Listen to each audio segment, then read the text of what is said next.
Welcome to Code.py. Today we are going to look into another simple hands-on machine learning project implementation that is related to natural language processing or NLP. The idea is to cover some of the areas that are very frequently encountered while tackling any of the NLP-based problems and see how to basically handle those scenarios. I'll be covering a very simple and basic approach, so it's not necessarily the only way to do it, and also it's not the only level of complexity that you'll ever encounter. Like I said, it's just to give an idea how we should handle the different scenarios. So what we'll be covering will include first of all some exploratory data analysis in the part 1, where we'll be creating a word cloud out of the data set that we have. Now, talking about the data set, we will be handling an email data set which basically contains details of emails, and there are two attributes to it. One is basically talking about the email actual content of the email, and the second thing is a flag which indicates whether the email is a spam or a ham. So the data for this basically this data, the CSV file is available in this repository. You can access the data and check it, and we'll be using the same data set across all the 3 parts of the video series that I'll be creating for this particular project. So like I was mentioning, the first part will be exploratory data analysis and creating a word cloud. Second part will be the actual spam detection algorithm, where will be which is basically going to be the binary classification model that we are going to generate and also test the accuracy of the model. And the third part will be sentiment analysis, where we'll be taking up or reviewing the data within the email contents and try to identify the polarity and subjectivity, basically the sentiment related data for all the email contents that we have in the data set. So let's without like getting into more theoretical details, let's start with the first part of it, which is the word cloud generation. So I have this Jupyter notebook open here. I'll be starting with the code for the first part. So let's add all the packages that we need. So import pandas pd. So pandas package is what we'll need. We'll also need regex. So import regex as re, the standard value. We'll also need pyplot, because we want to plot the word cloud here. And in case you don't know like what is a word cloud, it's basically a visual representation of the words in such a fashion that the words which have the highest frequency appear the largest in the picture. So you will be seeing what I mean when we'll generate the word cloud. So we'll discuss it there as well. So the next thing we need is a pyplot package from matplotlib. So import matplotlib dot pyplot pyplot as plt. So looks like the service is not started, that's why. So let me try to start the service here, and it will start giving me recommendations as to what particular package I need to import. So yeah, now the service is up. So let's do the imports for the other packages. So import word cloud. In fact, from word cloud I need the actual import word cloud. Okay, and also we need NLTK corpus to get the stop words. So from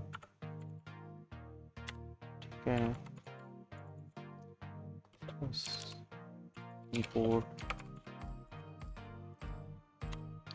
Like always, if you have any doubts on any of these packages, and if you want to actually understand the details around what each package means and where they are used, I would recommend you to look for some details online. I am not looking to cover any of the basics or details around these packages, and I assume that you have some understanding of using these packages, if not hands-on, at least some theoretical understanding. So I'll go by that. Now let's basically define the path for the source file that we have. So CSV file that we have, it's located in the, if you see here, it's located in this data folder. So .data emails.csv, this is the file path. Let me get the data from this file in a data frame. So p.read csv file path, and let's check. Okay, file not found, it says file not found. Let's see why. Emails.csv, it is correct, it is in the data folder. I am at the source location. Okay, pd.read csv file, no such file. /data emails.csv, let's copy relative path. If I try, let's check what's the relative path here. Okay, it should work because I am in the source directory. Why is it not working? Data emails.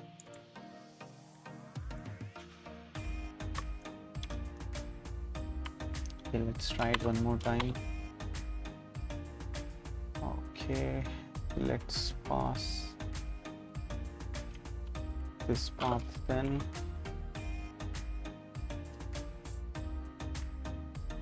Okay, project NLP, I am at the right location. This is okay, I understood. So I think I've created the file at the wrong location. So let me create this file in the, yeah, let me move this file. So now we are at the correct location, and yeah, okay, it has created a new file. So fact, let me close this and let me, okay, so I had created the project file at a wrong location under this checkpoints directory. So that's the issue. I have resolved it now. So let's try to see if we can read the file. So I'll execute this now, and we have been able to read the file. So let's check the records here. So yeah, so we have got the data here. So there are two columns in the data set. One is the actual text of the email, and the other column is the spam indicator. So basically the value of spam being 1 indicates that it's a spam email, and value of spam being 0 indicates that it's not a spam. Okay, so we have got the data. Now we will be performing some sort of exploratory data analysis on it to identify how our data looks like. So let's do that.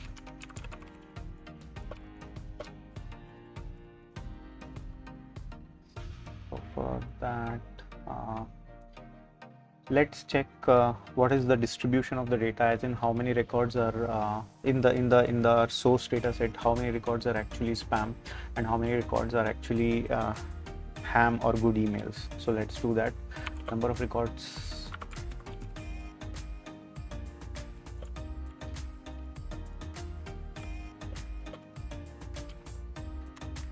okay, so to do that, let's check the count, and basically we have to put a filter in the spam column and check all the values which have a spam attribute as 1. So let's check that. So spam count is equal to length of data frame. In fact, first let's identify all the records where spam is equal to 1. So this will give us all the records where spam is actually 1. Now check the length of this data frame. So records, basically check the length of the count of records of this data frame. So that will give us the spam count, and similarly we will also calculate the count of non-spams or not spam emails. So for that we will have to change this filter to basically say that spam is equal to 0, and it is marked as not spam. So let's check the count here as well. So if I check the spam count and printing the counts,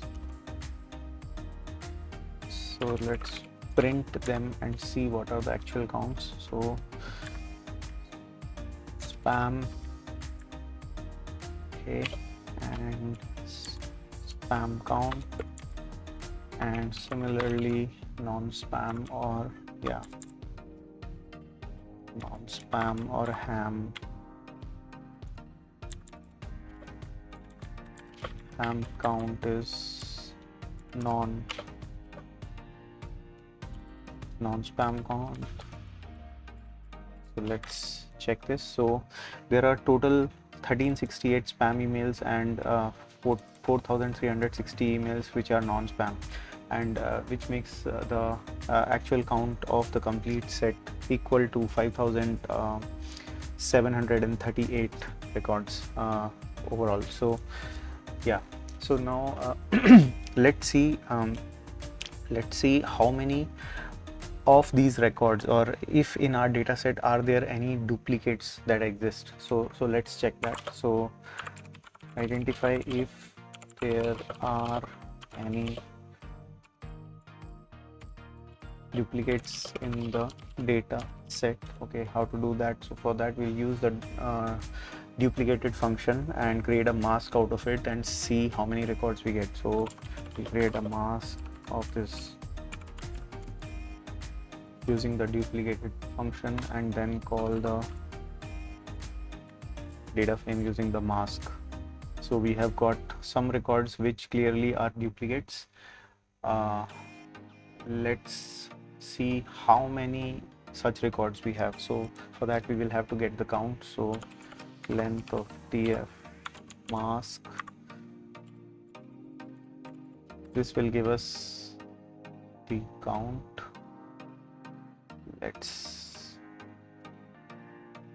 Okay, yeah, so it basically indicates there are 33 duplicates in this data set. So let's drop or remove these duplicates and create a data frame with unique values. df unique is equal to df dot, you will use the drop duplicates function here, and we'll drop everything without any filters, and we will also perform a reset index on this.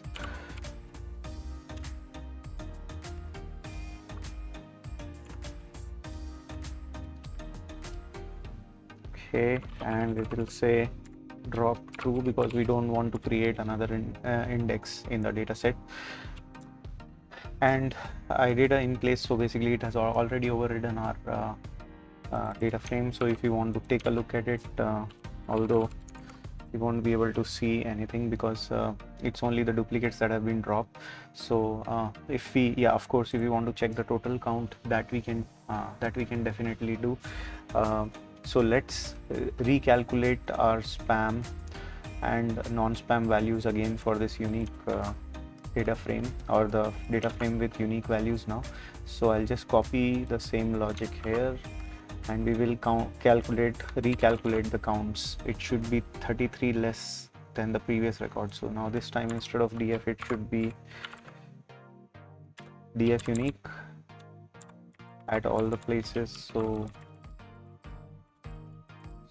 here, and also here it should be replaced.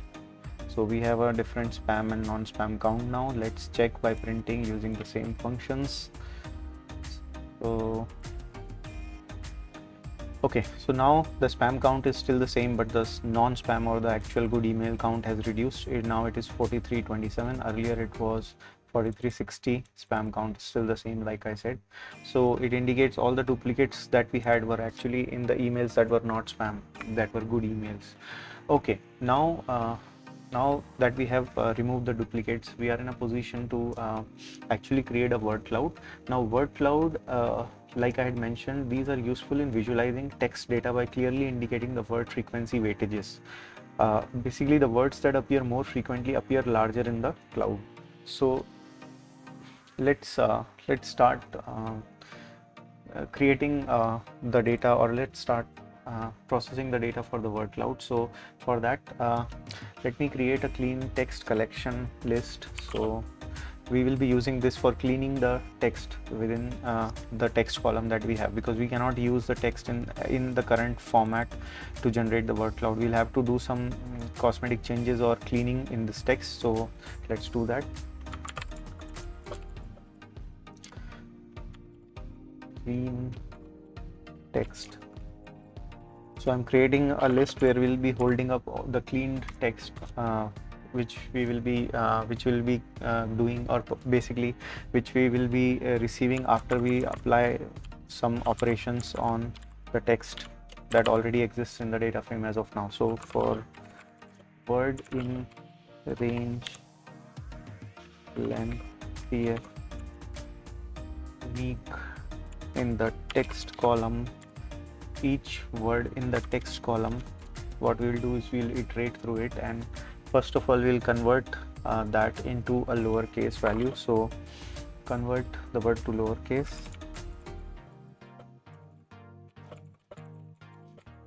So basically we'll be picking up each word or each record or each cell out of this text column and convert it into a cleaner text.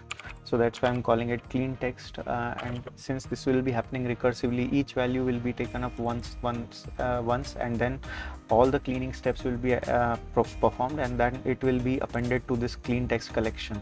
So let's see, pf unique text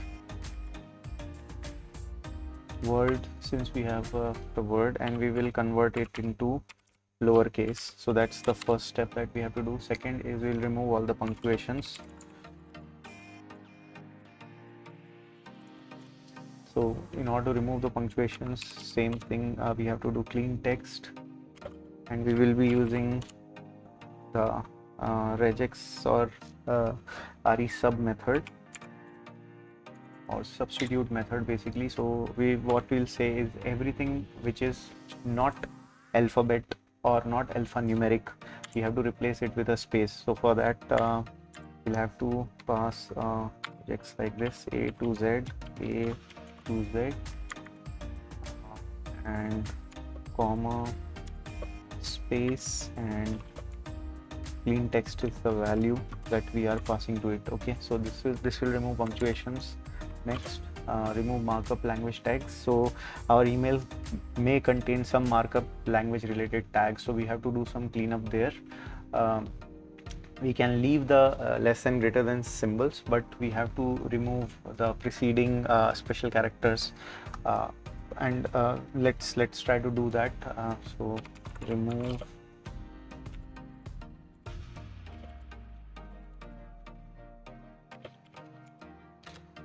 So for that I am going to copy the same, because we are going to perform something similar, and the values that we are going to look up are going to be following this particular standard, and we will be replacing those values with a different pattern which I am going to paste here, which is this one. Okay, so this will remove the markup language tags, and then we'll also remove digits and special characters. So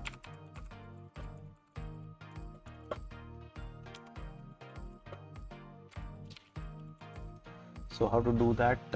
For that we will again copy the same structure. Let me take it from here because it's simpler, or from here I will copy, and this time also we will change the regular expression here to something else. So for that we have to put open and closing braces and d pipe w, and we will say at least one or multiple repetitions of the same pattern, and then we will replace all of them with a single space, and that's it. These are all the cleanups that we need to do, and the final value we will append it to the clean text collection. So this way, for each record we will be generating a cleaner text using this loop. And once this clean text is available, what we will do is we'll create another column in the data frame to basically contain that cleaner text data.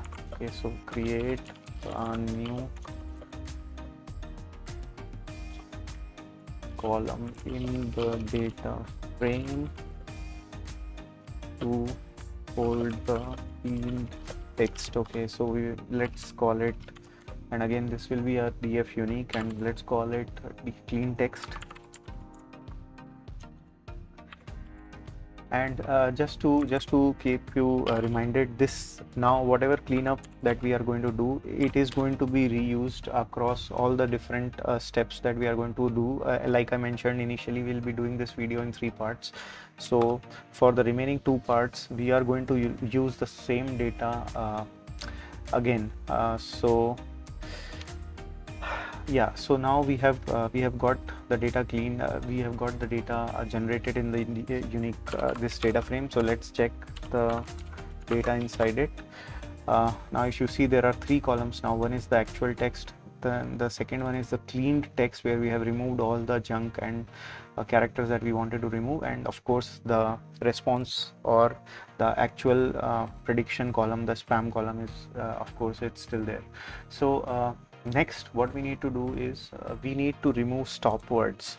Now if you would have seen, I had basically imported a package called stop words from the NLTK corpus library. What it will do is, for there are like for each of the languages, or more specifically for English, there are certain stop words which do not impart any significant meaning, and we can actually remove those in order to actually perform the correct analysis of what text is contained within any of the data that we are analyzing. So those stop words are words which do not impart any meaning or do not hold any significance when it comes to language processing or identifying the information that the data or the actual text is imparting. So we have to remove those stop words.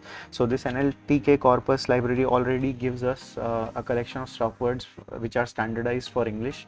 And how to access them, we have something called stopwords.words.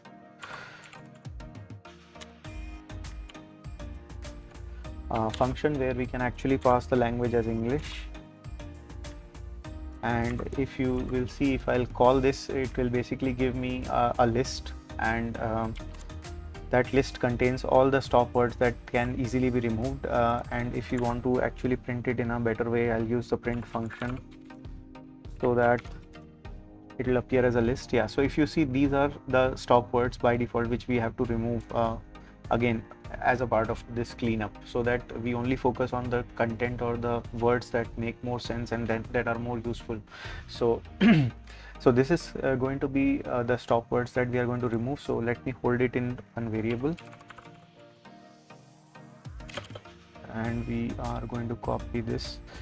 Now another thing is, when it comes to emails, there are two words that more often than not, right now what we can see or what we can observe is, more often than not, everything will always contain, all of these entries will always contain the keyword subject, which does not impart any specific information because it's a standard keyword. Similarly, for emails that have been forwarded multiple times, there could be a keyword RE as well as FW. So let's try to remove those as well. So I'll create my own custom stop words, email stop words, and I will pass these values, which is RE, FW and subject. Now we have these two basically we have these two lists. Let's extend the actual stop word list to contain the email stop words as well.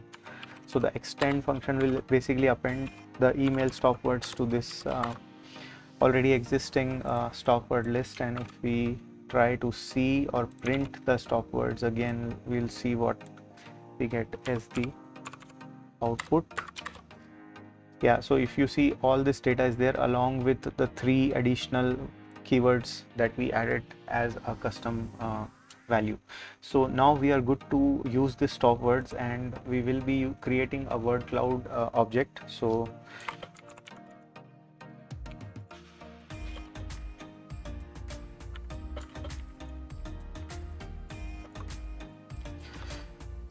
So let's call it word cloud. Okay, in this word cloud object we'll call the word cloud function, and we will so this function basically needs some parameters, how our image actually should look like. So I will pass some attributes. Let's say the width I will say 800, height I will say 800 as well. Let's create a squarish kind of image. Let's also set the background, let's also set the background color to white, and then attributes, then the stop words, of course it also accepts custom stop words, so the stop words that we have calculated or created will pass that.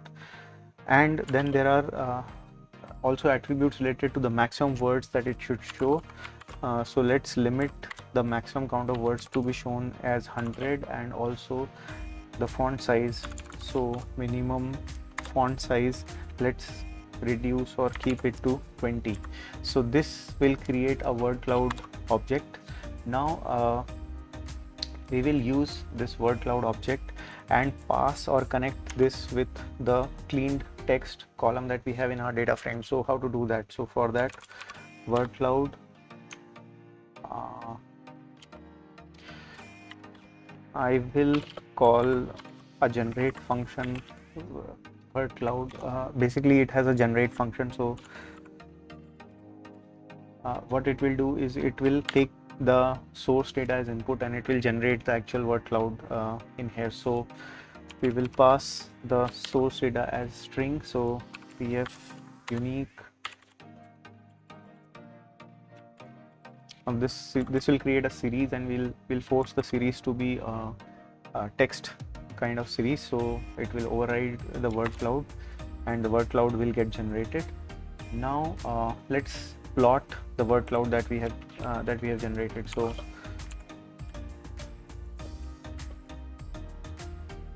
and basically this is going to be the last step. So let's define a new plot object. So figure is equal to plot dot figure, and let's pass the fig size to be 8,8 and face color to be none.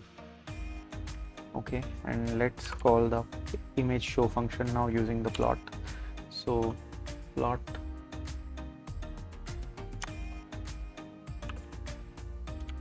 dot image show and pass the word cloud to it. And also let's remove the axes, we don't need the axes to show up. So plot dot, I'll pass the values off so the axis will not show up. Okay, and let's try to call it. Okay, so now if you see here, now we have got the word cloud printed. So you can see here the words that have the highest frequency are showing up larger in size. So that is what was meant by basically showing up the words which have a more significance in a larger size. So you can see update, irresistible, naturally, new, aurora. These are some of the words that are really have high significance, and that's why they are showing the way they are showing up. So this is it about the first part of it. We have created the word cloud. One last thing, let's save this new data frame as a cleaned source data, so that we'll be using that in the next set of or the next parts of our tutorial. We'll be using this new updated data set. So let's save it.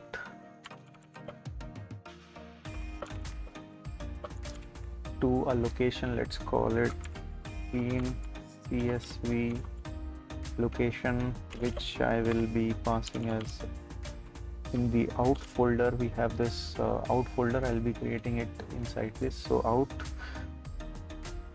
cleaned CSV cleaned emails.csv, let's call it that, and let's save the data frame at this location. So what we are going to do, we are going to write the clean text back to a CSV file with only the cleaned text column and the response column. Okay, clean text column and response column, which was basically our spam column. Okay, so basically we are going to drop the original raw text column. Just to keep it very simple, we'll just copy, or we'll just create the CSV with using these two columns, that is spam and clean text, that's all. So how to do that? I'll explicitly use the clean text and spam columns only while writing it to the CSV. So df unique clean text from spam and to CSV, and the CSV file location will be the clean text CSV location that we have identified. And of course we don't need any new index to be created, so I will say index is equal to false, and let's create the output. So if we go to the output here, we will see that this cleaned email CSV has been created and it does not contain any index column. So it now contains the clean text that we have processed and generated during our exploratory data analysis phase. And we will be using, like I said, we'll be using this text now, or this data now, for the next parts or the next steps. The next steps are basically to generate a spam detection algorithm, or basically write code to create a spam detection algorithm or model that will be that will be training on this data set, and also identifying or calculating the accuracy of. And then the final part will be where we'll be touching upon sentiment analysis, trying to read through the text of these emails and try to identify the polarity and subjectivity of the data contained within these. So that's it for the part 1 of this email. Also, as always, I would request you to check the requirements file in case you have anything, or in case this particular code does not execute the way it should on your system. I would request you to check the requirements file, because this requirement file contains the way the environment is set up at my system, and then you can make a comparison and see where you are missing out. So that's it for this particular video. If you liked it, kindly subscribe and share, and I'll be back with the next part of this series, and of course many other similar kind of videos. Thanks a lot for watching, and you have a great day. Thank you.